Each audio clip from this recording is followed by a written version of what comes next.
दोस्तों, बिहार में एसआईआर की फाइनल लिस्ट आने के बाद मृदभाषी माननीय योगेंद्र यादव ने कांग्रेस और घुसपैठियों की ओर से बैटिंग संभाल ली है।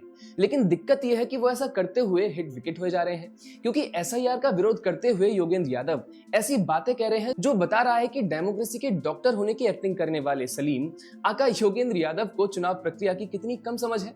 नमस्कार, मैं हर्ष नायक और आप देख रहे हैं द पैम्फलेट। दोस्तों, एसआईआर की फाइनल सूची आने के बाद योगेंद्र यादव क्लेम कर रहे हैं कि इलेक्शन कमीशन ने इलेक्टोरल रोल में 1 सितंबर के बाद 4,60,000 वोटर्स जोड़े, जबकि ऐसा किया ही नहीं जा सकता। पूरी बात पर आते हैं।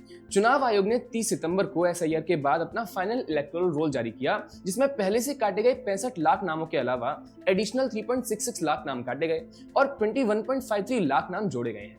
लेकिन सलीम जी योगेंद्र यादव जी का कहना है कि चुनाव आयोग ने 1 सितंबर तक 16,93,000 वोट जोड़े थे, तो फिर ये संख्या 30 सितंबर को 21.5 लाख कैसे हो गई?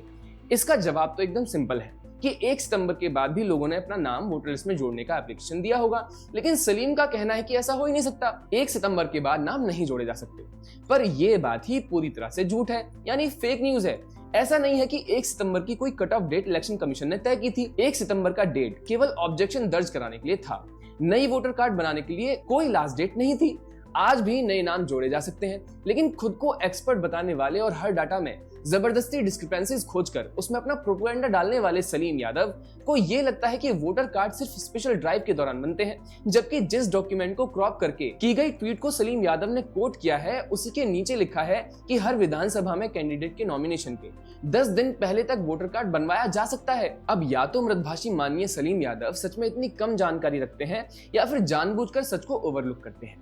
दोनों ही केसेस में एक बात तो पक्की है कि ईदर डम्ब और डेडली योगेंद्र यादव जैसे व्यक्ति उस लायक है ही नहीं कि देश नेशनल मीडिया पर उनका विश्लेषण सुने। फिर भी देश में मुद्दा कोई भी हो, हमारे मीडिया फ्रेटर्निटी के पास एक ही एक्सपर्ट है। वन नेशन वन एक्सपर्ट की अनडिक्लेयर्ड पॉलिसी के तहत हर मुद्दे पर योगेंद्र यादव को माई बाप बनाकर बैठा दिया जाता है। अब ये तो रही योगेंद्र यादव की बात। जिस डाउट को योगेंद्र यादव ने सबसे पहले प्रोपोगेट किया, उसको नई प्रवक्ता प्रियंका भारती ने पूरा हल्ला काटते हुए और अधिक डमनेस के साथ आगे बढ़ाया।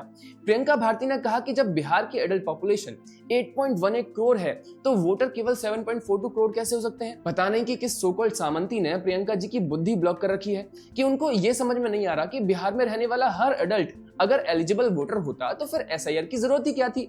लेकिन भारती दीदी को इतनी सी बात समझ में नहीं आई। खैर, इनसे शिकायत भी क्या, उन्होंने कभी जमीन पर राजनीति नहीं की। चुनाव में आयोग से लेकर के पोलिंग बूथ तक क्या क्या होता वो प्रियंका भारती जी को कैसे समझेंगी? उन्होंने तो केवल जेएनयू के ढाबे से नोएडा के स्टूडियो तक का सफर तय किया है। लेकिन योगेंद्र यादव जो पहले इस बात पर दुखी थे कि केवल एसआईआर में एक्सक्लूजन क्यों हो रहा है, इंक्लूजन क्यों नहीं हो रहा, please give as much attention to inclusion as you are giving to exclusions, because there are large number of deserving names which are not there on the electoral roll. अब इस बात से दुखी है कि नए वोटर क्यों बन गए, जो योगेंद्र यादव राजनीति और चुनाव के एक्सपर्ट बनकर स्टूडियो में बिठा दिए जाते हैं। मृदभाषी माननीय जी शिकायत के तौर पर ही सही, लेकिन ये तो कह ही सकते थे कि अगर उनको इतनी समस्याएं एसआईआर में दिख रही हैं, तो कम से कम एक ऑब्जेक्शन कांग्रेस से डलवा देते। जब वो राहुल गांधी से अपना लिखा हुआ पढ़वा सकते हैं तो ऑब्जेक्शन भी डलवा देते। लेकिन ऐसा नहीं हुआ और कभी नहीं होगा, क्योंकि एसआईआर का विरोध 2 तरह के लोग कर रहे हैं। एक वो लोग जो इनएलिजिबल वोटर्स हैं, जो भारी संख्या में हैं, जिनकी पॉलिटिकल एफिलिएशन गैस करना कोई मुश्किल काम नहीं है। एसआईआर का विरोध करने वाले दूसरे वर्ग में वो लोग शामिल हैं जिन्हें ना तो एसआईआर की समझ है, ना बूथ लेवल के काम की समझ है। पहले इस लीग को राहुल गांधी लीड कर रहे थे, लेकिन अब जानबूझकर ही सही योगेंद्र यादव भी इस लीग के प्रोफेशनल बन गए हैं। खैर, योगेंद्र यादव की इस चीज पर आपका क्या कहना है, हमें कमेंट्स में जरूर बताइएगा। वीडियो पसंद आए तो लाइक, शेयर और सब्सक्राइब करिएगा। नमस्कार।